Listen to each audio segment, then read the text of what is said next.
Hey, what's going on, guys? It's Chase here, and we're going to do a little bit of a movie review today. We're going to be talking about The Lone Survivor and all of its glory and awesomeness and unrealisticness and realisticness. So anyways, we're going to go talk about that, so I'll see you after the intro.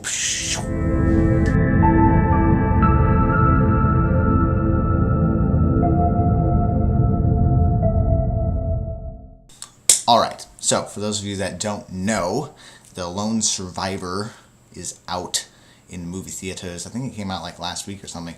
And it's about a story of 4 Navy SEALs who get compromised on a mission by some goat herders, oddly enough, when they're trying to capture, or not capture, but kill a high-end Talibani commander. And then they get caught by, or they get found by these goat herders, and so they capture them, tie them up, try to figure out what to do with them. In the end, they let the Talibani goat herders go. I said goat herders like 20 times. They let them go, and about an hour and a half later, they are ambushed by a lot of Talibani people. And in the end, only one of them survives, obviously by lone survivor.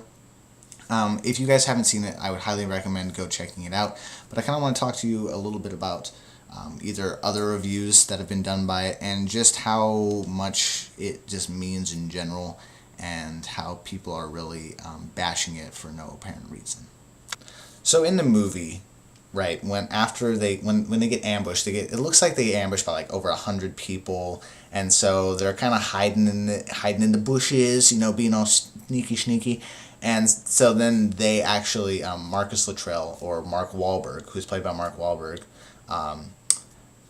kills one of the first guys, and then like this all-out war starts, and it's like an hour and a half of just them trying to survive.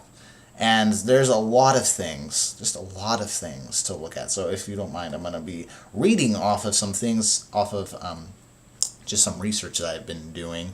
And let's look at the details. So, when it comes to how many guys there were, I think the official statement, the number is closer to 50 than it is to 100, which is a lot of guys. 50 on 4? Like, honestly?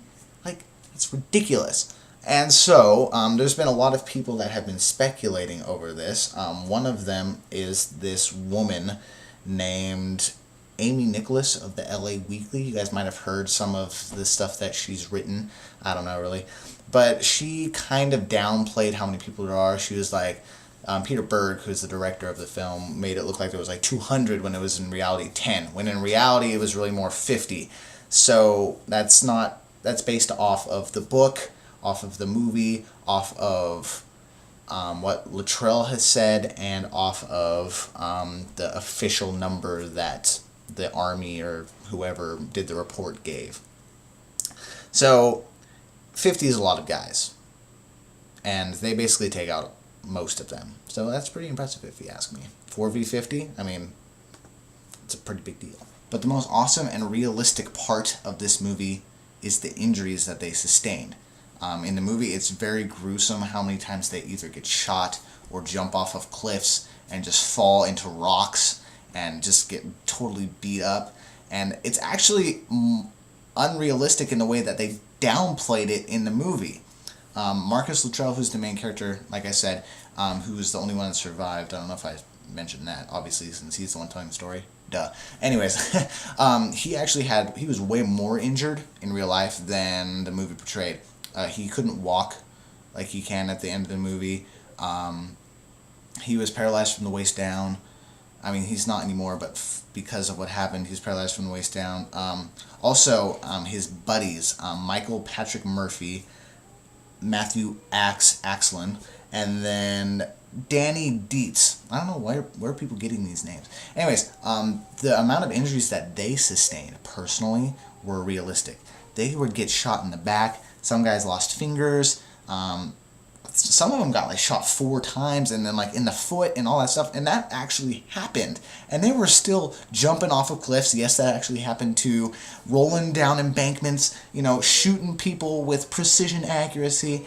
It's just amazing the amount of skill that these guys have, and it really shows the passion and power that these Navy SEALs have, because it's something that none of us who are watching this video or making it would be able to do. So for me, the frustrating thing about these types of movies is the fact that people, and I've been reading articles, people seem to think that it's a bad movie because there's not enough dialogue, and they're like not talking, and all they're doing is cursing and yada yada yada. It's like, bro, if you're in an actual gunfight like that, you're not gonna be swinging around like being like, oh my gosh, we must have this delightful conversation over here, and then doing all this other stuff over here. It's like, no, that's not going to happen. What's going to happen is people are going to be freaking out, and you're going to do your best to survive, and you're going to be talking about what's important at the moment, and people are all upset because there wasn't enough dialogue in the movie, and you didn't care enough about the characters.